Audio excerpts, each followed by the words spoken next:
Herkese merhabalar. Bugün çok farklı bir makarna tarifi vereceğim sizlere. Bugüne kadar yediğiniz tüm makarna tariflerini unutun. Artık makarnayı bu şekilde pişireceksiniz. Haşlamak yok, süzmek yok. Kendi suyuyla, aromasıyla pişen enfes bir tarif olacak. O kadar güzel oluyor ki gerçekten bunu denemeniz mutlaka lazım. Arkadaşlar tencereme aldım. Bir paket makarnamı ilave ediyorum. Makarnamı arkadaşlar tencereme koydum. Biraz gürültü oldu demin farkındayım. 2 adet de küp küp doğradığım domateslerimi bu şekilde koyuyorum. 1 adet de soğanımı ilave ediyorum.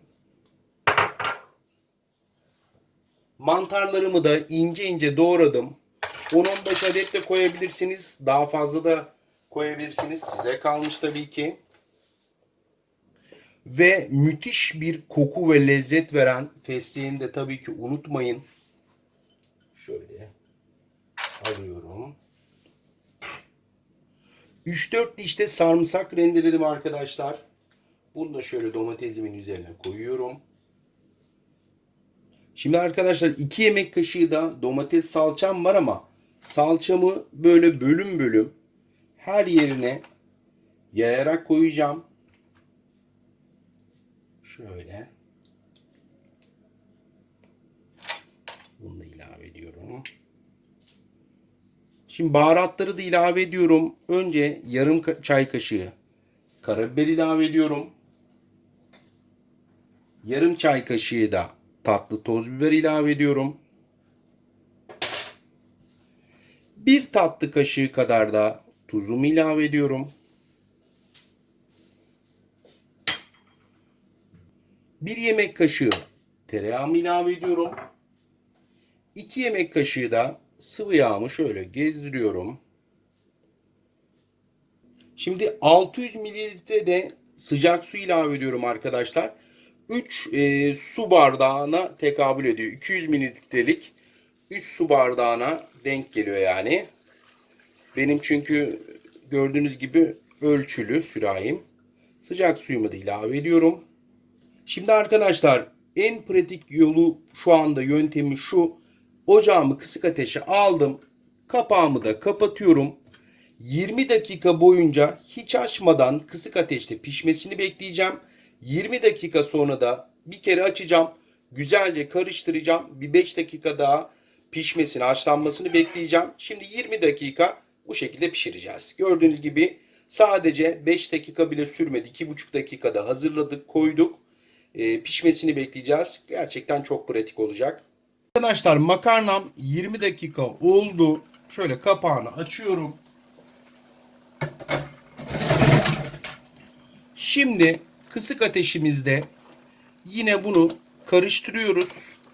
Şu şekilde güzelce şimdi bütün malzemeyi birbiriyle karıştırıyoruz. Bakın arkadaşlar makarnalarda gayet güzel haşlanmış. Şimdi kapağını kapatacağım. Bir 5 dakika ya da isterseniz bir 7 dakika daha kısık ateşte bu şekilde pişmesini bekleyeceğiz. Arkadaşlar 10 dakikamız geçti. Şimdi makarnamızı hemen kontrol ediyoruz. Ocağımı da bu arada kapattım. Ve gördüğünüz gibi arkadaşlar makarnalarımız gayet güzel bir şekilde yumuşadı. Soğanlarımız güzel bir şekilde pişti. Domateslerimiz, mantarlarımız erimiş bile gördüğünüz gibi. Çok da fazla bekletmiyorum çünkü makarnada erisin istemiyorum. Gayet yumuşak bir halde.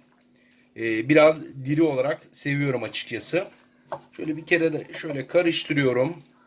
Bütün sos, bütün aroma gördüğünüz gibi makarnanızla beraber pişti.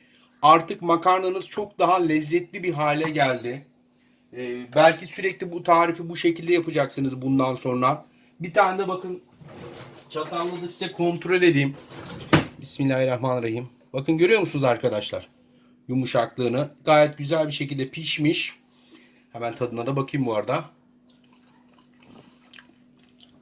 Aman ya Rabbim müthiş olmuş. Gerçekten bu makarna suyunu bugüne kadar hep döküyorduk ya arkadaşlar. Gerçi ben soslarda bir kısmını kullanıyordum ama belki benim gibi kullananlar da vardır. Ama Bu dökülen su bildiğiniz ziyan oluyormuş. İnanılmaz bir lezzet verdi makarnaya. Makarnanın aroması, lezzeti her şeyle bir bütünleşti şu anda.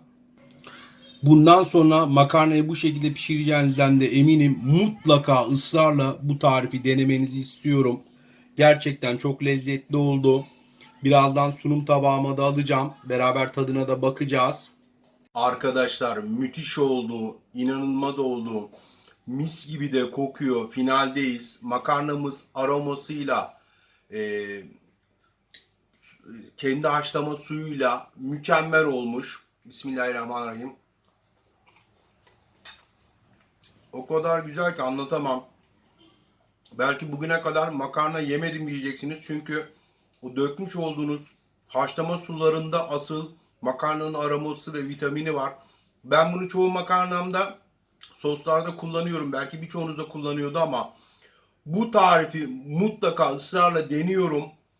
İnanılmaz lezzetli ve çok güzel. Görünümü kadar lezzeti de mükemmel. Mutlaka deneyin. Şimdiden deneyenlere afiyet olsun diyorum. Deneyenler lütfen bunu yorumlara yazsın. Yukarıdan beni takip edin. Her gün pratik yemek tarifleriyle evde yemek tariflerinde buluşmak üzere. Görüşürüz.